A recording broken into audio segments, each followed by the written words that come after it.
I personally joined this program because of my mother. She passed away about 3 years ago.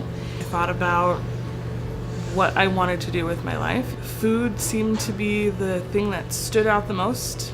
I decided to go to school and actually get a degree for it. We're trying to free students up from being so recipe bound to being driven by technique. If you know the techniques, you can cook anything.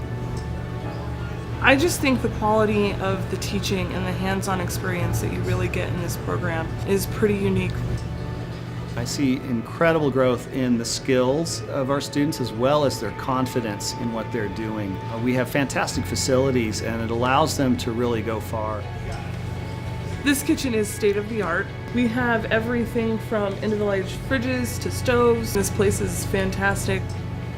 What I want students to get out of this is to learn how to learn, because in our industry, I'm still learning. I want students to be curious, to be excited, and to know how to go about learning new things.